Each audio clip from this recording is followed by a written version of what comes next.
Now back to Dan Ray, live from the Window World Nightside Studios on WBZ News Radio. Okay, we're going to talk about AI chatbots with Richard Weylman, who's a customer experience expert. Doesn't say service, customer experience expert. Richard Weylman, welcome to Nightside. How are you, sir? Hey, great, Dan. Thanks for having me on. Good to hear your voice. I want you to know, good to hear yours. I want you to know that when it comes to AI chatbots and humans, I am with humans 123% of the time, because I go nuts when I'm calling somewhere and I'm talking to a machine, or they're trying to talk to me.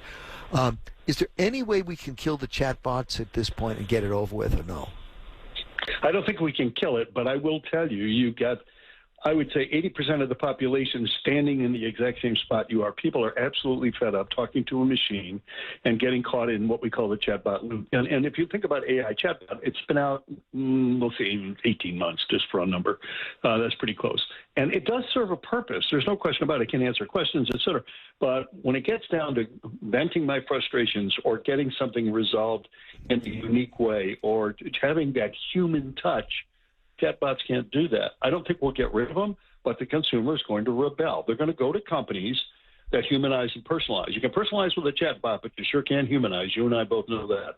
Well, I can tell you that I'm not going to mention the company right now, but there's a financial so-called financial service company that I have to deal with because they you put aside some money for medical purposes, and the benefit of that is that that money you can use pre-tax dollars to pay some of your medical bills during the year. It's health savings account, that sort of stuff. And this company drives me nuts. It drives me so crazy that next year I will not participate, and I would rather pay the extra money to the government than go through what they put you through. You physically cannot get to a human being. It is just impossible. I mean, it's impossible. Oh, yeah, I know. I hear your pain, and that's crazy. And we don't need the name of the company. I think all of us realize there are companies out there that, and this really boils down to the CEO. The CEO of these companies, I'm not talking about a Fortune 50 or a Fortune 100. I'm talking about the guy or gal who runs an air conditioning company in Medford, Mass. Yeah. The truth of the matter is we have to realize that today people want an elevated experience. They want somebody to be thoughtful, kind, caring, and empathetic. And the problem that we have with AI, it has no way to really understand empathy. No matter how much we teach it, it can't see things in an empathetic way. So here's what's happening.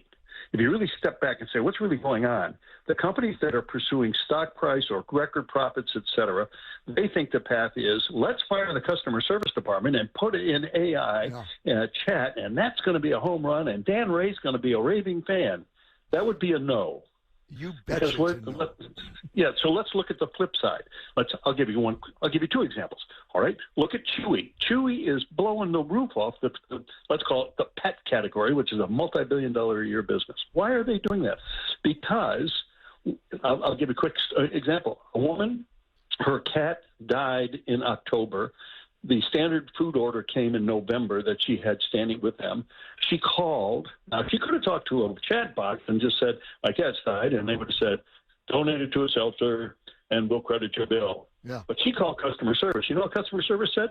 Donate it to a shelter, we'll credit your bill. But then 2 days later, she got a handwritten condolence card and a bouquet of flowers from the customer service rep. Let me tell you, she's never leaving Chewy. Absolutely. And Absolutely. So there's the and look at American Airlines. They just laid off 650 people, and now isn't it going to be exciting to dial 1-800-PRESS-1 if you really want to talk to a human? Oops, sorry, they don't work here anymore. Oh yeah, this is going to be a disaster. I got to tell you something. The former Speaker of the House, Tip O'Neill, who I knew very well, told the story that he told many stories, but he said all politics is local. The idea is you got to ask people for their vote, bottom line. Don't assume that. And these companies better start to learn that lesson, that they have to be nice to their customers or they're going to lose their customers. It to me, it's absolutely incredibly rude. I'll get a call from some company that's that's looking for some information, and you can tell it's an automated machine, but you're not quite sure. It's they have a nice voice.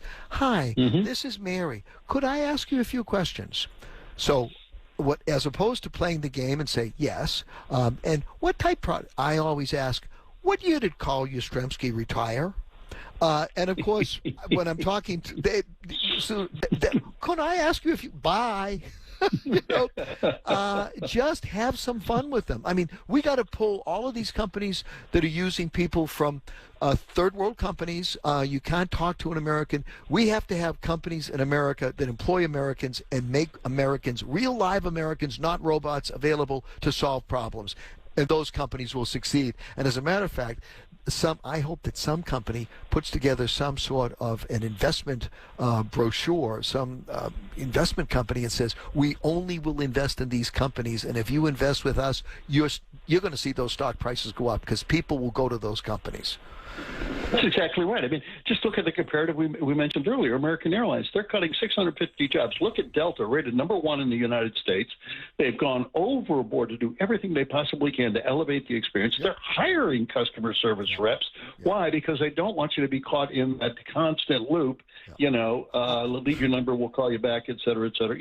Press 6 different digits and then get caught in that loop. I won't bore you with my American Airlines story, but I choose not to fly American Airlines. I would rather take a Greyhound bus. That makes you and I together, brother. I've done almost 6 million miles on You know what? I want to have you back. Thank you. I want to have you back for a full hour, and I want to give people a chance to emote. So I'm going to have my producer, and we're going to do something with you. How can people get in touch with you? And you must have a website. Give me a quick website, and then we'll have you back in a couple of weeks for a full hour. I'd love to come back, and let's do an hour. Let's have them call in, and we'll just make it happen. All right, and it's go to richardweylman.com, WEYLMAN.com, Richard, WEYLMAN.com. You can go there. I've got 30, 40 little video segments you can watch, a couple of minutes you can show at your meetings. I really get people on the right page. If you'd like me to speak at a conference, happy to do it. I'm in New York tonight. I'm speaking here tomorrow at a large conference. I spoke in Washington today. So it'd be a pleasure to be with you, Dan. We'd have a rockin' hour on there. You betcha we will, and we'll be back to you. I promise you. I love these brief interviews because I find then some really interesting guests to talk to my listeners. Richard, you've made the cut, man. You're going to get a call tomorrow from my producer, and we'll set this up, okay? All right. Well, I'm looking forward to talking to Lightning, and thanks so much, brother. Knock 'em alive out there. Good to talk to you tonight. I promise I will. Thanks, Richard. Appreciate it.